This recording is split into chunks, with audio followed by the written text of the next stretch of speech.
I'm Edie Lush, and I'm here in the Hub Pavilion in Davos. Very pleased now to be joined by Robert Scoble. We got you to come up the hill, down the hill. Great coffee here, too. Exactly. You Thanks. promised me. I promised the best coffee in Davos, right? And you delivered. Tell me what you think. What you think of Davos. It's a remarkable event where, you know, I've been to TED and Pop Tech and all sorts of different conferences, the web, and you know, different conferences in San Francisco. And there's nothing like this that brings in, like last night at dinner, I was sitting with Peter Gabriel, a guy who owns a huge shipping company, a girl who's writing an opera for the Vienna Opera. Right. I mean, just really eclectic, different. Yeah. But everybody's at the top of their field, or is just rich, and right. Usually they don't get invited if you're just rich. If you just are a trust fund baby, you don't get invited, right? Yeah. You have to actually be doing something and want to do something. Yeah.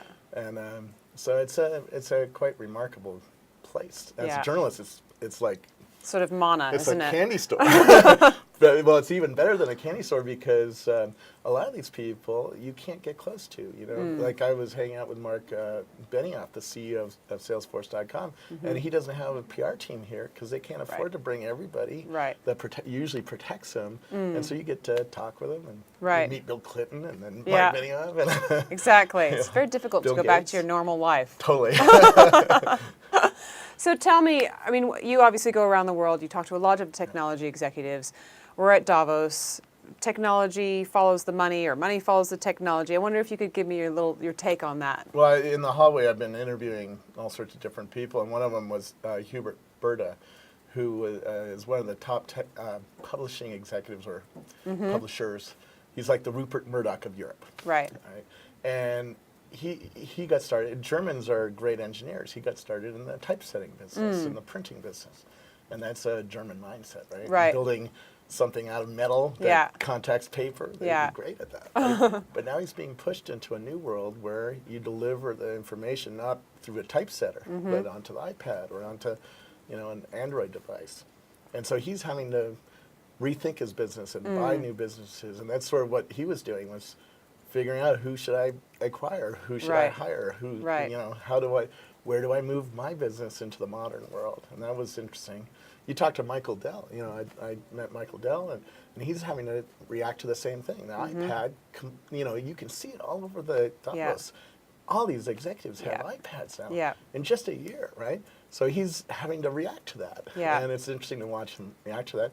On the other hand, Dell is a big data center player, so we talked about the future of data centers and what's running behind the scenes when we go to, you know, Google.com or eBay or whatever. You know, there's a big data center somewhere, and he's doing pretty well on that. It's interesting because I think when I've talked to people here, there's been sort of on the one hand, there's a ton going on. We've got sustainability issues, and technology can solve some of these issues. And then on the other hand, I've got people coming in and saying, yeah, I hear a lot of that, and then I hear, let's do a pilot, or let's do a study on that, or let's, you know, have a discussion about that. How fast do you think, I don't know, since you've been covering technology innovation, how fast do you think the sort of rate of change is going? Do you think it's speeding up even? A little bit. Well, the technology rate of change is going nuts. You know, I mean, look at just the last year. We got an iPad and we got Microsoft Connect, which you used your hands to interact with the computer. And I think that's going to have a bigger change long term on our society than the iPad did. But I've been coming to Davos for a few years now, and they didn't foresee the financial crisis, right? Right. We sort of had tremors. You know, people were 2 years ago were talking about. Or 3 years ago, we're talking about the financial crisis. Then 2 years ago, it had happened, and they reacted, and everybody was like, "Oh." We're still not good at really doing what needs to be done. We all know that the global climate change is going to affect massive numbers of people in the next 30, 50, 100 years. But are we really changing? A little bit here and there, but not the way we will when our cities are in the water and we have massive dislocations of people that we have to deal with. Then all of a sudden, everything will kick in, and so it's frustrating a little bit watching the world leaders because they're so short term. They think about right now and the next 6 months. They really can't get their hands around what it means to invest for 50 or 100 years. I wonder if you could just touch on maybe the kind of social media scene, which you obviously know a lot about, and it's been an interesting part of Davos. You know, Facebook's doing a ton of stuff. We've got the Twitter stream for you know, just the hashtag Davos or WEF. You know, like one thing every sort of 5 seconds. So how do you think that's kind of? It's one thing every second. I'm Right. watching 31,000 people Right. on one screen, and then I'm watching the Davos hashtag on another. Right. And that certainly was interesting last night while the Egypt protests were happening, because you could see how everybody here was reacting to it, what was happening around Right. the world, all in real time. And it was fantastic. And I had Al Jazeera live streaming on my computer. Right. I mean, it's like, Doesn't your head explode? well, you know, it's like having a CNN newsroom right on your screen, Right.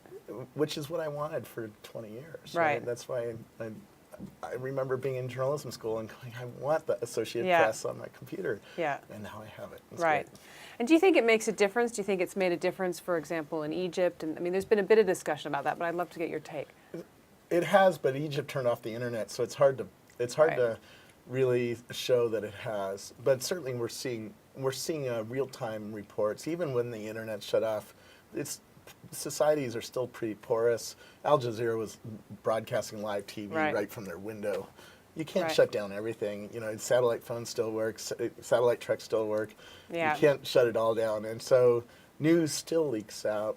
I mean, in China, there's a firewall, right? I carried through China 10 terabytes of hard drives, and nobody ever Right. looked. Right. And so it's Right. a pretty porous system. Yeah. And society, you can't stop it anymore. You can try, but I think Egypt made a huge mistake by turning off the internet. It's like what keeps all the young people inside?